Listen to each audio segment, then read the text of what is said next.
नमस्कार मंडळी, पुन्हा एकदा स्वागत आहे तुमचं माझ्या वॉइस आनंद या मराठी चॅनलवर.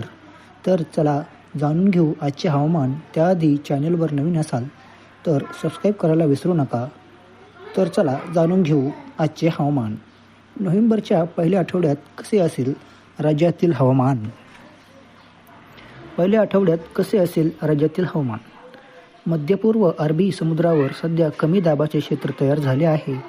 हा कमी दाबाचा पट्टा पुढील 2 ते 3 दिवस उत्तर दिशेला सरकणार असून महाराष्ट्रात किनारपट्टी लगतच्या भागासह महाराष्ट्रात काही भागामध्ये मोठा पाऊस होऊ शकतो, असा इशारा IMDने दिला आहे. अरबी समुद्रातील कमी दाबाचे क्षेत्र शनिवारी नैऋत्याकडे सरकले तर पुढील 24 तासात हे कमी दाबाचे क्षेत्र नैऋत्याकडे आणि नंतर पूर्व मध्य अरबी समुद्र ओलांडण्याची शक्यता आहे. हे कमी दाब क्षेत्र महाराष्ट्र किनारपट्टीजवळून प्रवास करणार असल्याने कोकण मध्य महाराष्ट्रात पावसाचे प्रमाण अधिक असेल. असे असले तरी नोव्हेंबरच्या पहिल्या आठवड्यात राज्यातील हवामान कोरडे होण्याचा अंदाज हवामान विभागाकडून वर्तवण्यात आला आहे. तर पावसामुळे निफाडला द्राक्ष, कांदा, मका पिकाचे नुकसान झाले आहे.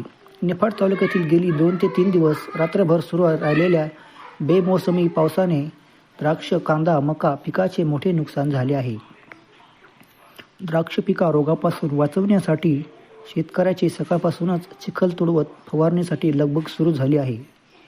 निफाड तालुक्यातील प्रमुख द्राक्ष उत्पादक भागात शनिवारी व रविवारी रात्रभर बेमोसमी पावसाने हजेरी लावली.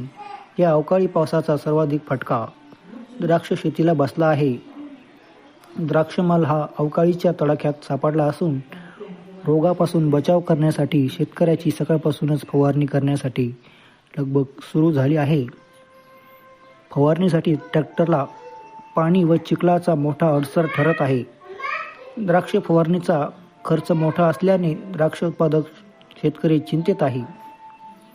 तर मित्रांनो, कसा वाटला तुम्हाला हा व्हिडिओ चांगला वाटल्यास व्हिडिओला लाईक करा, कमेंट करा आणि शेअर करा. असेच नवनवीन व्हिडिओ पाहण्यासाठी चॅनलला सबस्क्राईब करा मित्रांनो. धन्यवाद.